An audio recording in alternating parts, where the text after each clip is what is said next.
खैर, हाँ भैया, तो चैप्टर नंबर 1 माइक्रो इकोनॉमिक्स की बात कर लेते हैं। सबसे पहला और सबसे ज्यादा शुरुआती चैप्टर है, तो इसके अंदर सबसे पहले काफी ज्यादा बेस लेवल की भी बातें की जाती हैं। जैसे कि इकोनॉमिक्स के अंदर मेन मुद्दे की बातें क्या होती हैं, इकोनॉमिक एक्टिविटीज के बारे में क्या होती है। इकोनॉमिक एक्टिविटी चीजों का बनाना, प्रोडक्शन करना, और ऑब्वियसली कुछ लोग होते हैं जो कंजम्पशन करते हैं, तो वो भी एक इकोनॉमिक एक्टिविटी है। प्रोड्यूसर लोग प्रोडक्शन करने के बाद में इनकम अर्न करते हैं, थोड़ी सी सेविंग करते हैं, उसे मार्केट में इन्वेस्ट करते हैं। तो ये सारी की सारी प्रोडक्शन, कंजम्पशन, इन्वेस्टमेंट, सेविंग सारी सारी हमारी इकोनॉमिक एक्टिविटीज रहती हैं। जहां चैप्टर नंबर 1 के अंदर सबसे पहले कुछ एक टर्म्स टू द पॉइंट सिर्फ और सिर्फ एग्जाम के पॉइंट ऑफ व्यू से ही चल रहे हैं। तो एग्जाम के हिसाब से स्कैरसिटी नाम की एक डेफिनेशन कई बार आ जाती है। स्कैरसिटी जिसका मतलब क्या होता है कि किसी चीज की कमी पड़ सकना, यानी किसी चीज की अगर कमी पड़ सकती है तो उस चीज को हम स्कैरसिटी पुकारते हैं। प्रोडक्शन करने के लिए जो रिसोर्सेज होते हैं, चाहे वो किसी भी चीज का हम प्रोडक्शन करने के लिए चलें, तो उसके जो रिसोर्सेज हैं वो अनलिमिटेड नहीं है हमारे पास में, बल्कि लिमिटेड मात्रा में है। तो इस लिमिटेशन ऑफ सप्लाई को, सप्लाई वर्ड का मतलब है यहाँ पर चीजों की अवेलेबिलिटी होना। तो किसी भी कमोडिटी की डिमांड की जाती है कंज्यूमर्स के द्वारा, उसको फुलफिल करने के लिए प्रोड्यूसर के द्वारा सप्लाई की जाएगी, बट सप्लाई करने के लिए जो रिसोर्सेज हैं वो लिमिटेड हैं। और इस लिमिटेशन को ही हम क्या पुकारते हैं, स्कैरसिटी। यानी स्कैरसिटी वर्ड जो इंग्लिश लैंग्वेज का वर्ड है, उसके लिए आपके माइंड के अंदर क्या होना चाहिए वर्ड, तो वो है कमी। कि सभी चीजें होती हैं स्कैर, चाहे वो सारी की सारी चीजें हों, वो लकड़ी, हवा, पानी, ये सारी की सारी चीजें। पहले के जमाने में होता था जो हवा थी वो अनलिमिटेड थी, अब तो सच्ची, अच्छी, स्वच्छ वायु है ना, अनपॉल्यूटेड एयर, तो वो भी बेसिकली अब लिमिटेड ही हो गई है। दिल्ली के अंदर तो ना के बराबर ही अवेलेबल है। तो स्कैरसिटी का मतलब किसी भी चीज का लिमिटेड होना। देन उसके बाद में आमतौर पर इकोनॉमिक्स पढ़ते क्यों हैं हम लोग, तो एक तो यही कि जितने भी आपके सारे के सारे रिसोर्सेज हैं वो स्कैर्स हैं, तो हमें सोच समझ के इस्तेमाल करने चाहिए। चाहे वो आपकी लकड़ी हो, वुड हो, चाहे पानी हो, हवा हो, सोच समझ के सभी प्रोड्यूसर को इस्तेमाल करने चाहिए। जो एक रिसोर्सेज होते हैं उनके एक से ज्यादा अल्टरनेटिव यूजेस होते हैं। अब ऑब्वियसली अगर आपके पास में रिसोर्सेज है प्लास्टिक, प्लास्टिक की मदद से क्या बना सकते हैं हम, ये सोचें कि आप कुछ नहीं बना सकते हैं, हम तो सब बना सकते हैं। हम मैक्सिमम जितने भी प्रोडक्ट्स यूज किए जाते हैं तो प्लास्टिक की मदद से, आयरन की मदद से, लोहे की मदद से ही बनाए जाते हैं। तो कुल मिला के कोई भी एक पर्टिकुलर रिसोर्स, चाहे वो वुड हो, लकड़ी हो, चाहे प्लास्टिक हो, चाहे आयरन हो, तो उसकी मदद से उसके अल्टरनेटिव यूजेस होते हैं, बहुत सारे इस्तेमाल हम कर सकते हैं।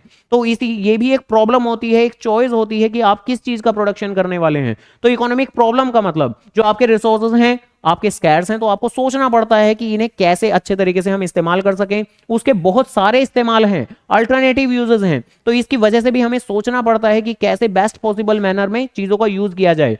और आमतौर पर जो ह्यूमन है, ह्यूमन मतलब प्रोड्यूसर की बात चल रही है यहाँ पर, तो उसकी अनलिमिटेड वांट्स रहती हैं। अनलिमिटेड वांट्स मतलब अगर वो 100 यूनिट से शुरुआत में 500 यूनिट का प्रोडक्शन कर रहा है, आउटपुट निकाल रहा है, थोड़ा इनपुट यूज करके ज्यादा आउटपुट निकाल रहा है, तो क्या वो सेटिस्फाई हो जाएगा? तो आमतौर पर एक अच्छा प्रोड्यूसर तो सेटिस्फाई नहीं होगा। वो कोशिश करेगा मैं थोड़ा और ज्यादा बनाने की कोशिश करूं, 100 यूनिट से अगर पहले 500 बना रहा था तो बाद में और ज्यादा प्रोड्यूस करने की कोशिश करूं। तो अनलिमिटेड ह्यूमन वांट्स, और किसकी ह्यूमन वांट्स की बात चल रही है यहाँ पर? मेनली प्रोड्यूसर्स की। तो प्रोड्यूसर, एक अच्छा रैशनल प्रोड्यूसर कभी भी सेटिस्फाई नहीं होता, वो अपनी चीजों को मैक्सिमाइज करने की कोशिश करता है। तो ये सारे के सारे कारण बनते हैं जिसकी वजह से चीजों को सोचना पड़ता है, चीजों को एनालाइज करना पड़ता है, चीजों को पढ़ना पड़ता है। इकोनॉमिक प्रॉब्लम जो कि आपके एग्जाम के अंदर आ सकता है कि इकोनॉमिक प्रॉब्लम का मतलब क्या है, तो इकोनॉमिक प्रॉब्लम वो सभी प्रॉब्लम है जो इकोनॉमिक्स में हम डील करते हैं, उसके कारण क्या क्या आ जाते हैं। तो 3 कारण आपको याद रखने हैं। जैसे कि भाई थ्योरी के अंदर कहते हैं ना हम कि टू द पॉइंट डेफिनेशन याद मत करो, मेन मेन कीवर्ड याद करो। तो वो मेन मेन कीवर्ड हमारे क्या निकल के आते हैं कि भाई प्रोड्यूसर लोगों की अनलिमिटेड ह्यूमन वांट्स हैं, रिसोर्सेज स्कैर्स हैं, और रिसोर्सेज के एक से ज्यादा इस्तेमाल हैं। तो ये 3 वर्ड अगर हम इस इकोनॉमिक प्रॉब्लम की डेफिनेशन में यूज करते हैं तो बस बातें हमारी बन जाती हैं। देन इसके बाद में ये 2 तरह के डिफरेंस जो कि एग्जाम के हिसाब से बहुत ज्यादा इंपॉर्टेंट है, ध्यान रखिएगा। ये 2 डिफरेंस, एक है पॉजिटिव इकोनॉमिक्स, नॉर्मेटिव इकोनॉमिक्स, और एक है micro economics, macro economics. Positive और नॉर्मेटिव इकोनॉमिक्स क्या है? तो पॉजिटिव इकोनॉमिक्स के अंदर हम सारे के सारे फैक्ट्स की बातें करते हैं, और नॉर्मेटिव इकोनॉमिक्स के अंदर हम सजेशन और ओपिनियन की बातें करते हैं। दोनों में क्या अंतर? भाई फैक्ट एक ऐसी चीज जिसको कोई नकार नहीं सकता। जैसे कि अगर एग्जांपल की बात करें कि इंडिया में इन्फ्लेशन, इन्फ्लेशन मतलब महंगाई है, कोई नकार नहीं सकता।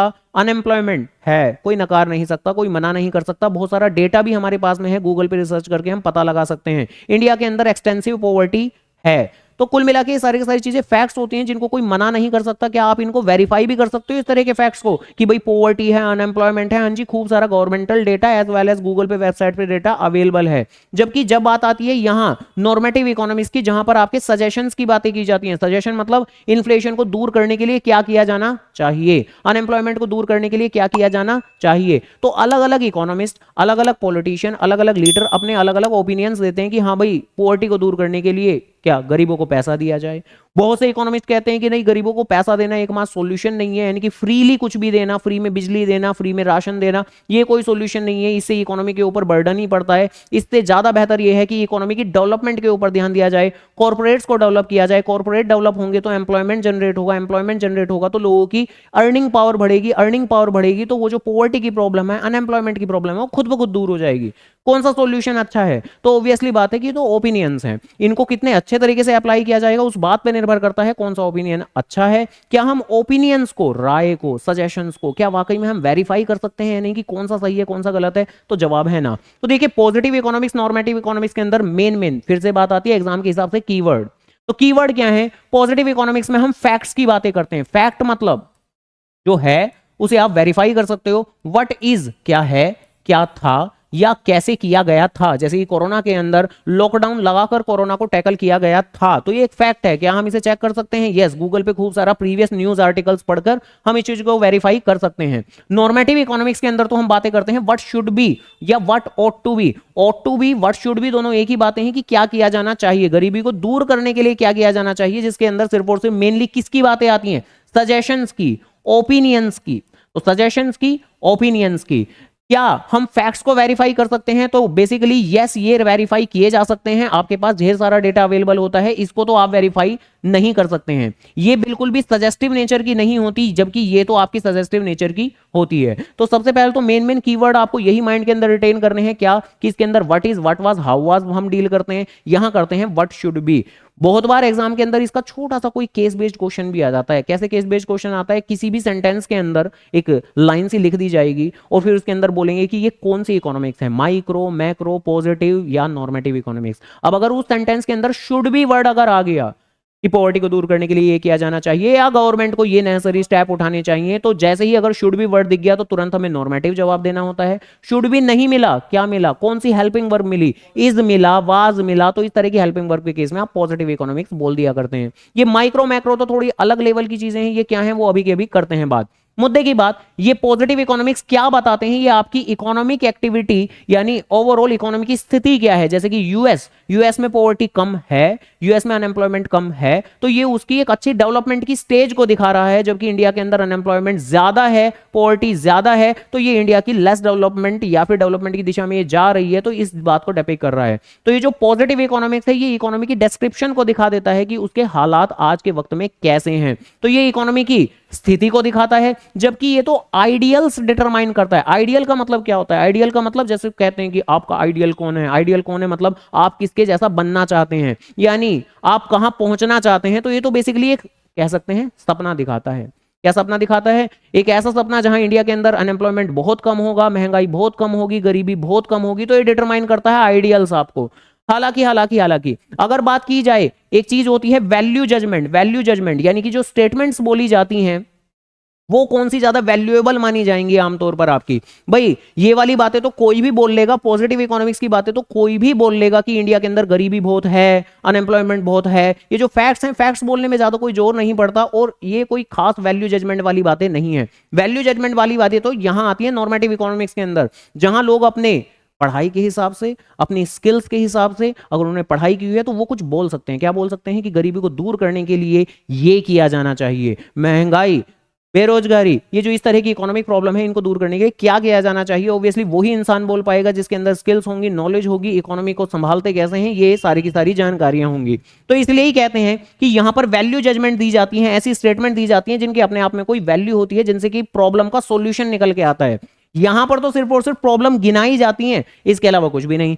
आप एग्जाम के हिसाब से अगर डिफरेंस आपका आ रहा है 4-5 नंबर का आमतौर पर डिफरेंस आता है, तो एग्जाम्पल भी कोट कर सकते हैं। जैसे कि एग्जाम्पल के लिए वही बातें हम लिख देंगे कि इंडिया इज या there is a poverty in India, तो ये आपका पॉजिटिव इकोनॉमिक्स हुआ। और government should take necessary step, should sentence में यूज करके आप उसे ही नॉर्मेटिव स्टेटमेंट के अंदर कन्वर्ट कर सकते हैं। तो कुछ एक एग्जांपल भी कोट कर सकते हैं। अगली बात, माइक्रो और मैक्रो इकोनॉमिक्स। तो माइक्रो और मैक्रो इकोनॉमिक्स उम्मीद करूंगा पता होगा हम लोगों को। माइक्रो, माइक्रो मतलब, हाँ, तो माइक्रो मतलब काफी ज्यादा छोटे लेवल की बातें, स्मॉल लेवल की बातें, और मैक्रो लेवल मतलब थोड़ा सा बड़े लेवल की बातें, वास्ट लेवल की बातें, बिग लेवल की बातें। अब क्या है, तो बहुत आसान, माइक्रो इकोनॉमिक्स हम इस साल पढ़ रहे हैं। क्या हमने प्रोड्यूसर की थ्योरी, कंज्यूमर की थ्योरी, ये सारी कुछ पढ़ी है? हाँ पढ़ी है, लेकिन सिर्फ इंडिविजुअल लेवल पर, कि आमतौर पर एक कंज्यूमर कैसे बिहेव करता है, कब डिमांड बढ़ाता घटाता है, एक इंडिविजुअल प्रोड्यूसर कब अपनी सप्लाई बढ़ाता घटाता है। अगले साल मैक्रो इकोनॉमिक्स के अंदर तो आपको क्या चीजें पढ़नी है, पूरी पूरी इकोनॉमी लेवल की,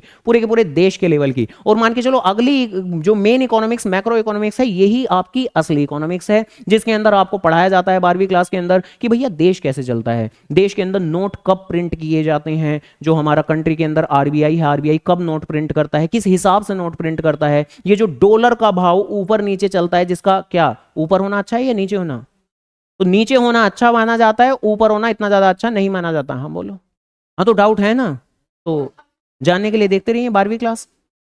चलो क्या, ये सारे सवालों के जवाब 12वीं क्लास में मिलेंगे कि क्यों ना आरबीआई खूब सर, भाई उनके पास में ही तो अपनी मशीन है, हम तो नहीं लगा सकते, ऑब्वियसली इलीगल है। आरबीआई के पास में ही अपनी मशीन है, अपना खुद का आरबीआई, अपने देश का आरबीआई, तो क्यों ना उसे बोल दें कि खूब सारे नोट प्रिंट कर दो। और जो इतनी ज्यादा गरीबी है, तो क्यों ना हेलीकॉप्टर के, है ना, हेलीकॉप्टर के थ्रू जहां ये फूल की वर्षा करवाते हैं, तो क्यों ना नोट की वर्षा करा दी जाए, और सभी के, और खासतौर से झुग्गी झोपड़ियों के आसपास थोड़ी ज्यादा वर्षा करा दी जाए, है ना। रिच पर्सन जहां पर पॉश कॉलोनी है वहां पर इतनी ज्यादा वर्षा ना कराएं। तो ये जो इतनी ज्यादा रिच और पुअर के बीच में बोलते रहते हैं इतना इनइक्वालिटी है, तो इनइक्वालिटी कम हो जाएगी। तो क्या ऐसा कर सकते हैं? तो ऑब्वियसली जवाब है ना। और कब मिलेगा इस बात का जवाब? तो 12वीं क्लास के अंदर। तो देखो, मैक्रो लेवल के अंदर हम बिग लेवल की बात करते हैं, पूरी पूरी इकोनॉमी लेवल की बात करते हैं। यहां हम इंडिविजुअल यूनिट्स की बात करते हैं, इंडिविजुअल कंज्यूमर, इंडिविजुअल प्रोड्यूसर। यहां तो हम एग्रीगेट की बात करते हैं। एग्रीगेट का मतलब क्या होता है?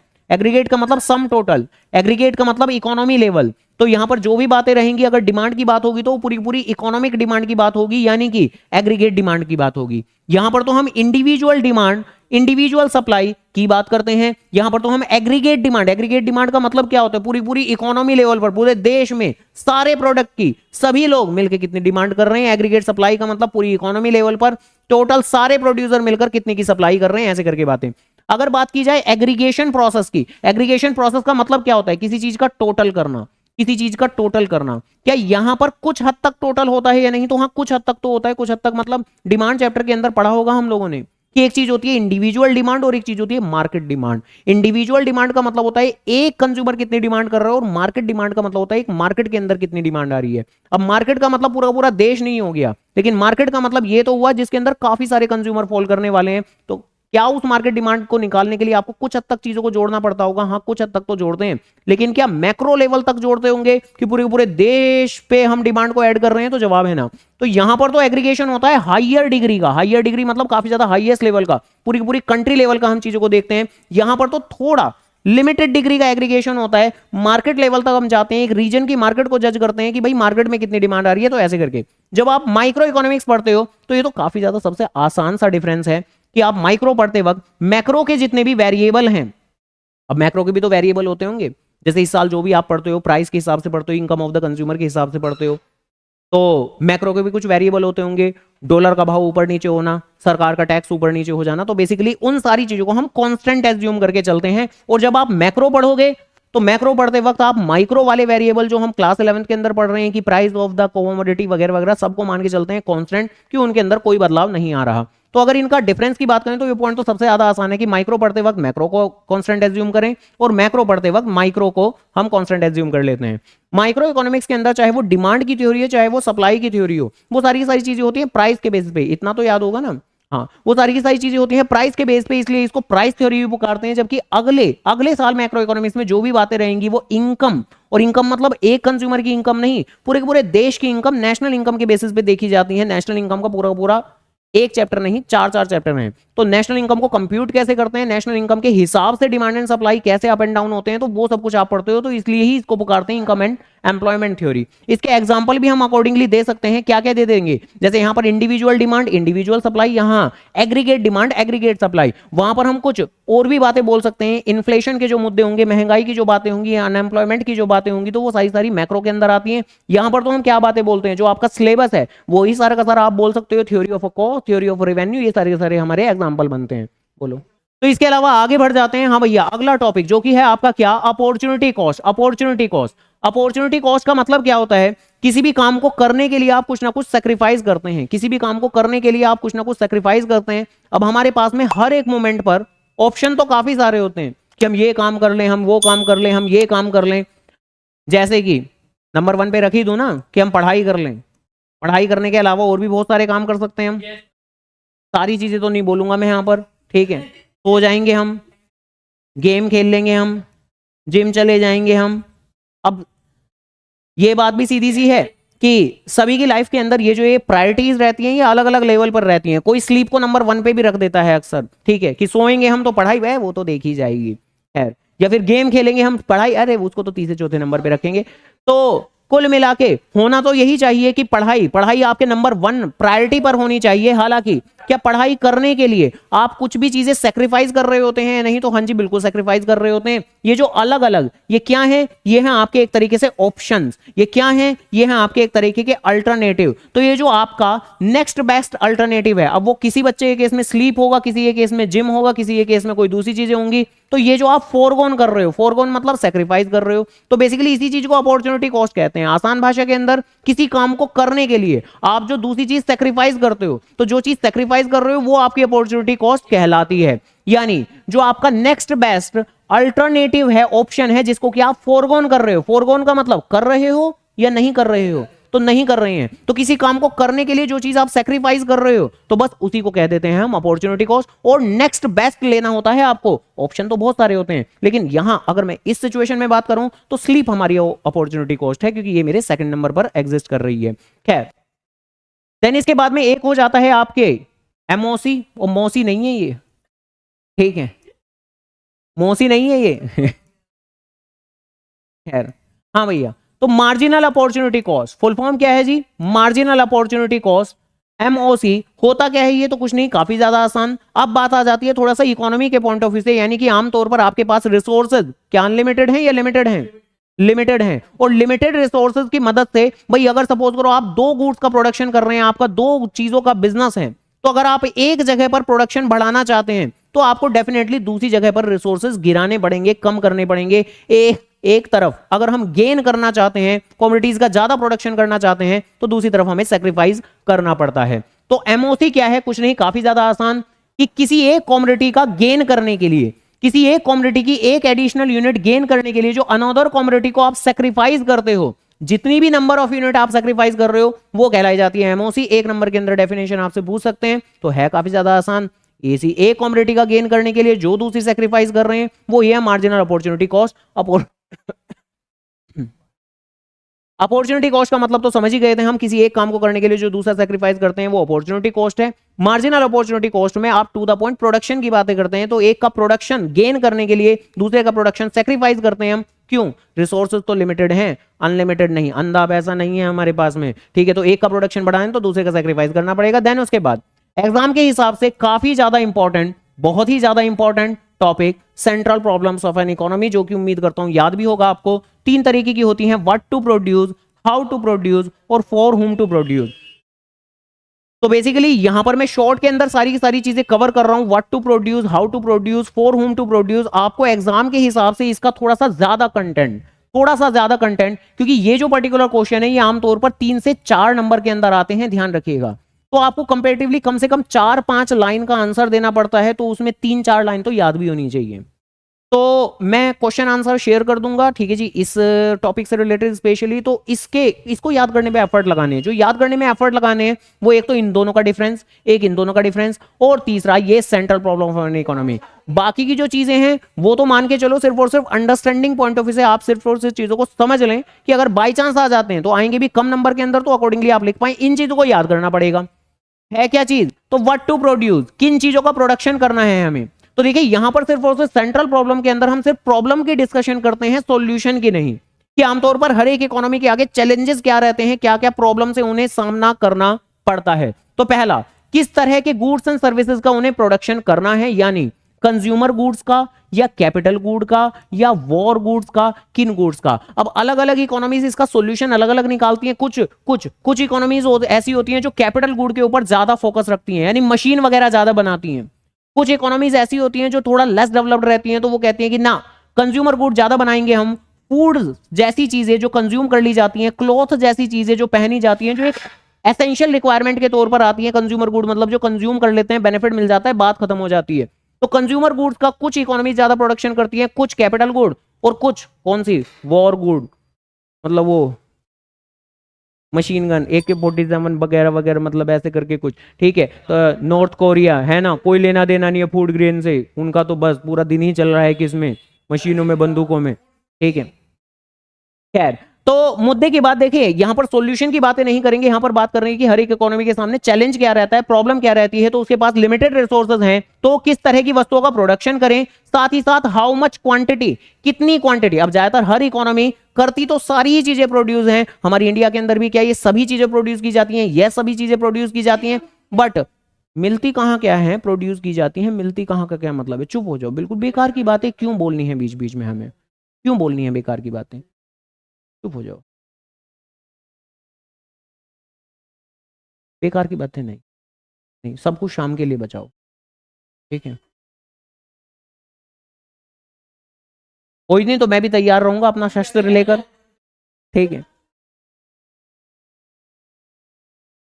नहीं तो सब कुछ नहीं कर सकते ना, है ना। हाँ भैया, तो देखो पहली बात व्हाट टू प्रोड्यूस, देन उसके बाद में हाउ टू प्रोड्यूस, यानी कि कैसे प्रोडक्शन किया जाए। कैसे का मतलब मेनली लेबर इंटेंसिव टेक्निक का इस्तेमाल किया जाए, जहां पर ज्यादा लेबर और थोड़ी कम मशीन्स का इस्तेमाल किया जाए, या फिर कैपिटल इंटेंसिव टेक्निक जहां पर ज्यादा मशीन या कम लेबर का इस्तेमाल किया जाए। तो बेसिकली ये चीज हो जाती है आपकी how to produce. For whom to produce, जिसके अंदर हम बात करते हैं कि हम किसके लिए प्रोडक्शन कर रहे हैं, तो यहां पर हम selection of a category of people, selection of category of people, यानी हम रिचर क्लास के लिए ज्यादा प्रोडक्शन कर रहे हैं या पुअरर क्लास के लिए खाने पीने की वस्तुएं, नेसेसिटी प्रोडक्ट ही ज्यादा प्रोड्यूस कर रहे हैं। तो basically selection of category of people, यहां तो हम सेलेक्ट करते हैं गुड्स को, यहां हम सेलेक्ट करते हैं लोगों को, जिसके अंदर दो हिस्सों के अंदर बातें की जाती हैं, जरा इसको ध्यान से देख लीजिएगा। एक होता है आपका पर्सनल डिस्ट्रीब्यूशन, जिसके अंदर हम बोलते हैं कि ओवरऑल पूरी की पूरी इकोनॉमी के अंदर जितना भी आउटपुट प्रोड्यूस किया जा रहा है, जिस चीज को बोलते हैं हम नेशनल इनकम, तो वो कुछ किस तरीके से बांटा जाएगा among different groups of people. और यहां ग्रुप्स ऑफ पीपल का मतलब है रिच एंड पुअर। तो भाई जितना भी आपका प्रोडक्शन आया है, यानी नेशनल इनकम आई है, तो उसको कैसे आप बांटोगे, रिच और पुअर के बीच में। और यहां नेशनल इनकम बांटने का मतलब पैसा बांटने की बात नहीं कर रहे हैं। नेशनल इनकम का मतलब होता है आउटपुट, नेशनल इनकम का मतलब होता है गुड्स, यानी जितने भी आपके गुड्स बन रहे हैं उसमें से कितने रिचर क्लास के पास जा रहे हैं, कितने पुअर क्लास के पास जा रहे हैं, यानी कैटेगरी ऑफ पीपल की बातें की जा रही हैं। दूसरे हिस्सों में बात करते हैं हम फंक्शनल डिस्ट्रीब्यूशन, जहां एक बार फिर आउटपुट यानी नेशनल इनकम को ही डिस्ट्रीब्यूट करने की बातें कर रहे हैं, लेकिन इस बार रिच पुअर की बातें नहीं कर रहे, इस बार बात कर रहे हैं फैक्टर्स ऑफ प्रोडक्शन की। फैक्टर्स ऑफ प्रोडक्शन क्या होते हैं, तो प्रोडक्शन चैप्टर में हम पढ़ते हैं क्या होते हैं फैक्टर्स ऑफ प्रोडक्शन।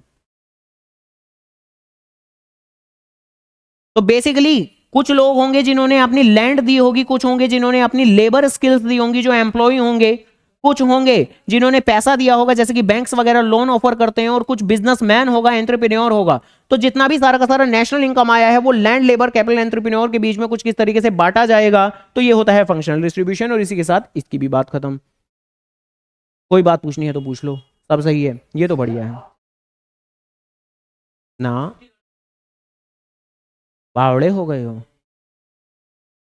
पढ़ने की आदत ही नहीं है बिल्कुल, है ना। नहीं नहीं, खैर, तो इसके बाद में आगे बढ़ जाते हैं। इस चैप्टर का सबसे आखिरी कंटेंट, इसी के साथ में चैप्टर नंबर 1 हमारा पूरी तरीके से खत्म हो जाएगा। जो सबसे आखिरी कंटेंट है ये भी आपका काफी ज्यादा जरूरी, याद भी होगा, पीपीसी नाम का कंसेप्ट। जहां पीपीसी के अंदर हम बातें क्या बोलते हैं, तो पीपीसी के अंदर हम बातें बोलते हैं कि आमतौर पर आपके पास रिसोर्सेज तो हैं लिमिटेड, तो किसी भी एक कॉमोडिटी का अगर आपको गेन करना है, किसी भी एक कॉमोडिटी का अगर आपको गेन करना है, तो दूसरे का सेक्रीफाइस जरूर करना पड़ेगा। जैसे शुरुआत में आप कॉमोडिटी ए का 1 यूनिट प्रोड्यूस करते हो, और उस सिचुएशन में कॉमोडिटी बी का 20 यूनिट प्रोड्यूस करते हैं। तो हमारे पास में क्योंकि लिमिटेड रिसोर्सेज हैं, तो जैसा कि हमने शुरुआत में कहा था, यहां पर एमओसी कि आप एक यूनिट अगर किसी एक कमोडिटी की गेन करेंगे तो दूसरे को सेक्रीफाइस करना ही करना पड़ेगा ड्यू टू लिमिटेड रिसोर्सेज। तो यहां पर अगर एक कमोडिटी की एक यूनिट गेन करना चाहते हैं तो दूसरे की सेक्रीफाइस आपको जरूर करनी पड़ेगी। सपोज करिए यहां पर आप 5 यूनिट सेक्रीफाइस कर देते हैं, अगर आपको और गेन करना है तो आपको और सेक्रीफाइस करना पड़ेगा, और सेक्रीफाइस करना पड़ेगा। सपोज करिए यहां पर 8 हो गया, और गेन करना है तो और सेक्रीफाइस करना पड़ेगा। सपोज करिए यहां पर 1 ही हो गया। मैं कर क्या रहे हो तुम लोग नालायक हो। खैर, तो ये बेसिकली इस बात को डिपिक्ट करता है कि किसी भी एक कमोडिटी को गेन करने के लिए दूसरे को सेक्रीफाइस ही करना पड़ता है। और जो सेक्रीफाइस करते हैं इसको क्या कहते हैं, प्रीवियस पेज पे हमने पढ़ा था, इसको एमओसी कहते हैं। एग्जाम में ऐसा भी क्वेश्चन आ सकता है जहां आपको एक टेबल सी बना के दे दी जाएगी और बोल दिया जाएगा कैलकुलेट एमओसी, बताओ एमओसी कितना है। तो बस एमओसी क्या होता है कि जितना आप सेक्रीफाइस करते जा रहे हो, यानी कि शुरुआत में कितना सेक्रीफाइस किया 5 यूनिट, उसके बाद कितना सेक्रीफाइस किया 15 में से 8 यानी कि 7 यूनिट, उसके बाद में कितना सेक्रीफाइस किया 8 में से सीधा 1 तो 6 यूनिट। तो आमतौर पे ये जो एमओसी है ये आप इस तरीके से कैलकुलेट कर लेते हैं और आमतौर पर आपका ये जो सेक्रिफिकेशन लेवल रहता है वो बढ़ता ही चला जाता है। पीपीसी क्या होता है, हाँ भैया, तो मैं बात कर रहा था पीपीसी होता क्या है। तो अगर ये जो ये अलग अलग बंडल हमें नजर आ रहे हैं 1 और 20, 2 और 15, 3 और 8, 4 और 1, इसी को ही जब हम ग्राफ पे दिखाते हैं, जो अलग अलग कॉम्बिनेशन है हमारे गुड्स के, तो उसी को ही जब हम ग्राफ पे दिखाते हैं तो उसको पीपीसी पुकार देते हैं। और जब इसको हम ग्राफ पे बनाते हैं तो बेसिकली ये कैसा बनता है, उम्मीद करता हूं याद होगा, कॉनकेव शेप का बना करता था। तो concave to the origin, concave shape का ये बना करता था। अब जरा आराम से सबसे पहले पीपीसी की डेफिनेशन एग्जाम के हिसाब से याद रखनी है। पहली बात, ये एक ग्राफिकल प्रेजेंटेशन है किस चीज की, ये अलग अलग कॉम्बिनेशन, अलग अलग बंडल्स की। तो अलग अलग पॉसिबल जितने भी कॉम्बिनेशन होंगे टू गुड्स के जो आप प्रोड्यूस कर सकते हो with given resources and technology. आमतौर पर रिसोर्सेज आपके कांस्टेंट रहेंगे, नहीं बदलेंगे, टेक्नोलॉजी आपकी नहीं बदलेगी। प्रॉपर्टीज मोस्ट इंपॉर्टेंट की आपका डाउनवर्ड स्लोपिंग रहता है, ऊपर से नीचे की दिशा में जाता रहता है तो डाउनवर्ड स्लोपिंग है। दूसरा, कॉनकेव रहता है। अब देखिए स्लोप डाउनवर्ड्स का कारण भी कई बार आपसे पूछ लेते हैं कि पीपीसी स्लोप डाउनवर्ड्स क्यों होता है। तो आमतौर पर इन दोनों चीजों के बीच में, कौन सी दोनों चीजों के बीच में, इन दोनों चीजों के बीच में पॉजिटिव रिलेशन है, इनवर्स रिलेशन है। पॉजिटिव रिलेशन का मतलब एक के बढ़ने पर दूसरे का बढ़ना, इनवर्स रिलेशन का मतलब एक तो बढ़ रहा है लेकिन दूसरा गिर रहा है, तो यहां पर है इनवर्स रिलेशन। और जब कहीं भी इनवर्स रिलेशन होता है तो चाहे वो डिमांड का चैप्टर हो, चाहे वो पीपीसी हो, चाहे वो आईसी इंडिफरेंस कर, वो हमेशा बनता है डाउनवर्ड स्लोपिंग।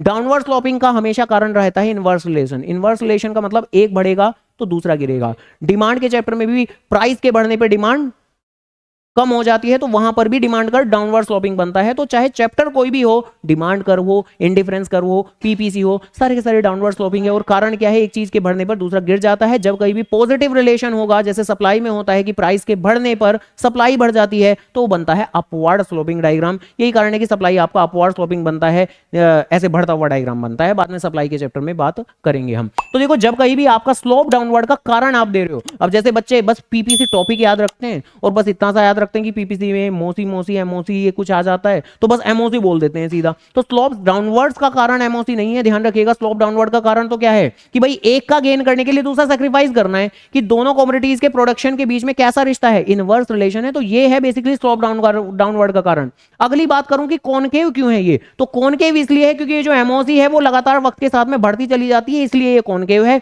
इसके भी जो क्वेश्चन होंगे उसकी भी एक्सप्लेनेशन थोड़ी सी याद करनी है आपको, तो ये भी मैं अलग से क्वेश्चन आप लोगों को शेयर कर दूंगा, वो याद जरूर करने हैं, ध्यान रखना आज ही, ठीक है।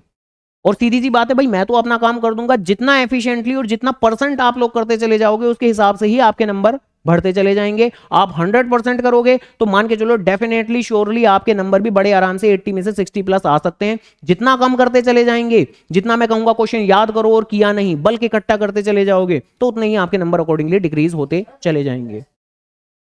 हाँ हाँ, इसमें नहीं है, अरे जाओ सब है, बुक ले आना, लाओ, हाँ ले आना, दिखा दूंगा मैं, ठीक है जी।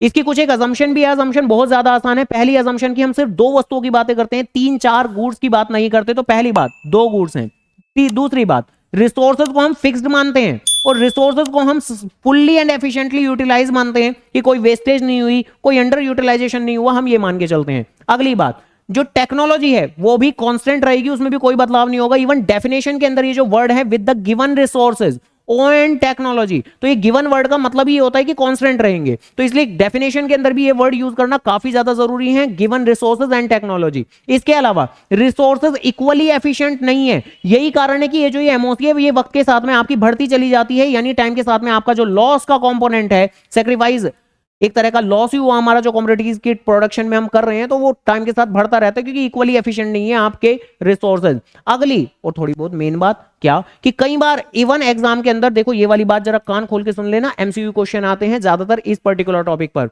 कई बार आपके एग्जाम के अंदर इस तरीके से आ जाता है कि एक पीपीसी बना के दे देते हैं, तीन बातें हो सकती हैं कि कोई भी एक पॉइंट ए दे दिया उन्होंने, कोई भी एक पॉइंट बी दे दिया उन्होंने, और कोई भी एक पॉइंट सी दे दिया। तीन हिस्सों में बातें हैं कि कोई भी जो पॉइंट है यानी जो भी इकोनॉमी है वो ऑन पीपीसी है या बियॉन्ड पीपीसी है, बियॉन्ड पीपीसी मतलब पीपीसी के बाहर, या इनसाइड पीपीसी है, अंडर पीपीसी है। तो वो बोलते हैं कि बताओ ये पॉइंट किस बात को रिफ्लेक्ट करता है। तो जरा आराम से, ये चीज किस बात को रिफ्लेक्ट करती है, जरा आराम से देखो। पीपीसी एक तरह की मैक्सिमम कैपेसिटी है, मैक्सिमम कैपेसिटी। तो अगर आप उस मैक्सिमम कैपेसिटी पे हो तो इस बात का मतलब है कि आपने रिसोर्सेज बहुत अच्छे से इस्तेमाल किए हैं, कोई दिक्कत की बात नहीं है, बहुत बढ़िया चल रहा है सब कुछ। तो अगर कोई भी पॉइंट ऑन पीपीएफ हो, पीपीएफ मतलब प्रोडक्शन पॉसिबिलिटी फ्रंटियर, जिसको कि पीपीसी प्रोडक्शन पॉसिबिलिटी कर्व भी कहते हैं, तो पीपीसी पीपीएफ एक ही बात है। तो अगर ऑन पीपीसी हो, जैसे कि पॉइंट नंबर ए जो की है, पॉइंट नंबर ए जो की है वो ऑन पीपीसी है, तो ये दिखाता है फुलर यूटिलाइजेशन ऑफ रिसोर्सेज, कि आपने रिसोर्सेज अच्छे से इस्तेमाल किए हैं। लेकिन अगर इनसाइड पीपीसी है तो इस बात का मतलब है कि आप अपनी मैक्सिमम एफिशिएंसी तक नहीं गए। बढ़ सकते थे हम लोग 10 घंटे, हम तो बस 1.5 घंटे में ही थक गए। तो हम लोगों ने अपनी फुलर कैपेसिटी का यूटिलाइज नहीं किया है, अंडर यूटिलाइज कर रहे हैं हम खुद को, जितना कर सकते हैं उतना नहीं कर रहे हैं। इकोनॉमी जो कि है वो अपने रिसोर्सेज को अंडर यूटिलाइज कर रहे हैं अगर इनसाइड पीपीसी है, जैसे करंट क्वेश्चन के अंदर जो पॉइंट नंबर बी है वो अंडर यूटिलाइजेशन को डेपिक्ट कर रहा है। इसके अलावा भाई आपकी मैक्सिमम कैपेसिटी ये थी, क्या पॉइंट सी आप अचीव कर सकते हो? आप आमतौर पर तो पढ़ते हो 3 से 4 घंटे, आप शायद पढ़ सकते हो 10 घंटे, लेकिन आप बात कर रहे हो 15 घंटे पढ़ने की। पढ़ सकते हैं 15 घंटे? ऑब्वियसली नहीं। तो ये जो इस तरह की बातें हैं जो आपके मैक्सिमम पोटेंशियल के भी बियॉन्ड है, ये ना होने वाली कभी भी, ये ना होने वाली कभी भी। तो कुल मिला के ये तो बन जाती है पूरी तरह से अनअटेनेबल कॉम्बिनेशन की कैटेगरी के अंदर। जो भी पॉइंट आपका आउटसाइड पीपीएफ होगा, आउटसाइड पीपीएफ होगा, जो कि हमारा करंट क्वेश्चन के अंदर पॉइंट सी है, तो वो हो जाता है अनअटेनेबल। क्या ये दोनों आप अटेन कर सकते हो? अटेन का मतलब क्या, अचीव कर सकते हो? यस कर सकते हो, तो कोई दिक्कत की बात नहीं है। हालांकि अगली वाली बात भी कान खोल के जरा सुन लीजिएगा, ये जो पॉइंट नंबर सी है ये क्या है? ये अनअटेनेबल है, ये आप अचीव नहीं कर सकते आम सर्कमस्टेंसेस में कभी भी। लेकिन क्या कभी कर सकते हैं भाई? हाँ, एक दिन है ना, जिस दिन स्टेमिना बढ़ाएंगे हम थोड़ा सा, है ना। अबे जिम में जाके स्टेमिना बढ़ाने जाते हैं, ढंग में हो जाओ, ये कसम से कह रहा हूं, आर पार कर दूंगा। ठीक है, ठीक है, ढंग में हो जाओ, ठीक है। खैर, तो ऐसी प्रोडक्शन की दुनिया के अंदर भी ये जो नॉन अटेनेबल यानी कि जिसको हम अटेन नहीं कर सकते हैं, तो ये भी अटेन हो सकता है हमारा किस दिन? जिस दिन हमारी ये जो चीजें कॉन्स्टेंट थी रिसोर्सेज, टेक्नोलॉजी, तो ये अगर हमारी बढ़ जाएंगी, रिसोर्सेज एडिशनल आ जाएंगे हमारे पास, टेक्नोलॉजी अपग्रेड हो जाएगी हमारी, तो शायद वो पॉइंट भी हम अचीव कर सकते हैं। और इसी से हमारा अगला टॉपिक बन जाता है और आखिरी टॉपिक इस चैप्टर नंबर 1 का, जहां ये जो ओरिजिनल पीपीसी है ये अक्सर कई बार तो हो जाता है आपका राइटवर्ड शिफ्ट, दाहिनी ओर राइटवर्ड शिफ्ट, कई बार आपका लेफ्टवर्ड शिफ्ट हो जाता है। उम्मीद करता हूं याद होगा कब होता है ये राइटवर्ड शिफ्ट, जब कहीं भी आपके अच्छे दिन आते हैं। देखो राइटवर्ड शिफ्ट होना ये काफी ज्यादा अच्छी बातें रहती हैं। रिसोर्सेज अगर आपके बढ़ जाएंगे, रिसोर्सेज अगर आपके बढ़ जाएंगे या टेक्नोलॉजी आपकी अपग्रेड हो जाएगी, तो आपका पीपीसी राइट डायरेक्शन के अंदर शिफ्ट हो जाता है। और अगर बुरे दिन आएंगे, ये होते हैं बुरे दिन, ठीक है जी, ये नहीं है अच्छे दिन। तो जब कहीं भी आपके रिसोर्सेज अगर डिक्लाइन आ जाएंगे, जैसे कि अगर इकोनॉमी के अंदर, इसके केस बेस्ड क्वेश्चन आते हैं ज्यादातर, जैसे कि अगर इकोनॉमी के अंदर कोई नेचुरल डिजास्टर आ गई, फ्लड आ गई, जिससे कि रिसोर्सेज बढ़ेंगे या कम हो जाएंगे? कम हो जाएंगे, तो पीपीसी लेफ्टवर्ड शिफ्ट कर जाएगा। या आपकी जो इकोनॉमी के अंदर है, सरकार बहुत अच्छे तरीके से काम कर रही है, जिससे कि जो बाहर की एमएनसीज हैं वो इकोनॉमी के अंदर आ रही हैं, तो इससे रिसोर्सेज बढ़ेंगे या कम हो जाएंगे? तो मोर इनफ्लो ऑफ फॉरेन कैपिटल, तो इससे रिसोर्सेज बढ़ जाएंगे, तो पीपीसी राइटवर्ड डायरेक्शन के अंदर शिफ्ट हो जाएगा। तो इस तरीके से मतलब सोच सकते हैं क्या क्या कि भाई नए नेचुरल रिसोर्सेज मिलेंगे अगर हमें, तो रिसोर्सेज बढ़ जाएंगे, राइटवर्ड शिफ्ट होगी। बाहर से फॉरेन कैपिटल आएगी, एमएनसीज आ रही हैं, तो रिसोर्सेज बढ़ेंगे राइटवर्ड शिफ्ट होगी। लेबर फोर्स हमारी बढ़ती जा रही है, बाहर से जो लोग हैं, जो अभी के लिए तो यहां से ब्रेन ड्रेन हो जाता है, इंडिया से लोग बाहर शिफ्ट हो जाते हैं, लेकिन अगर बाहर से लोग इंडिया में आते चले जाएं वक्त के साथ में तो रिसोर्सेज बढ़ेंगे हमारे पीपीसी में, राइट वर्ड शिफ्ट हो जाएगी। और क्वालिटी वाइज भी चीजें हो सकती हैं कि आपने ह्यूमन रिसोर्सेज यानी कि जो लोगों की पॉपुलेशन है उसके अंदर स्किल जनरेशन का काम कर दिया। मैक्सिमम लोग जो अभी भी हमारी इंडिया में इलिटरेट हैं, वक्त के साथ में अगर ये लिटरेसी रेट बहुत ज्यादा बढ़ जाता है तो क्वालिटी वाइज लोगों के अंदर स्किल आती चली जाएगी, तो इससे भी रिसोर्सेज में इंक्रीमेंट हम लोग बोलते हैं, तो इससे भी राइट वर्ड शिफ्ट हो जाएगी। यानी कि एक लाइन के अंदर बात खत्म कर दें, कुछ भी अच्छे अच्छे काम होंगे तो पीपी से राइट वर्ड शिफ्ट होगा, कुछ भी बुरे काम होंगे तो लेफ्ट वर्ड शिफ्ट होगा। बस इतनी सी बात है, ठीक है जी। तो ठीक है जी, हाँ ठीक है। हाँ तो कोई नहीं ना, तो फाइनल वाली लाइन याद रखें, कुछ भी बुरा हुआ है तो लेफ्ट वर्ड शिफ्ट और कुछ भी अच्छा हुआ है तो राइट वर्ड शिफ्ट, ठीक है, डिफरेंस बिटवीन नहीं आएगा, ठीक है। टू द पॉइंट वहीं रहें, मैं बोल दूंगा बीच बीच में जिस तरह के आएंगे क्वेश्चन वही सारी की सारी चीजें कर रहे हैं। एक चीज रोटेशन भी होती है, रोटेशन, रोटेशन क्या होती है, हालांकि एग्जाम के हिसाब से इतनी इंपॉर्टेंट नहीं, लेकिन एक बार तो जरूर सुन सकते हैं। यहाँ एक्स एक्सिस पे गुड एक्स होता है, यहाँ वाई एक्सिस पे गुड वाई होता है। अब ऑब्वियसली इतनी बातें तो हमने समझ ली कि भाई राइट डायरेक्शन में खिसकना अच्छा होता है और लेफ्ट डायरेक्शन में खिसकना बेकार होता है। तो कुछ चीजें ऐसी हो सकती हैं जिनका इंपैक्ट सिर्फ गुड एक्स पे ही पड़े, गुड वाई पे कुछ भी ना पड़े।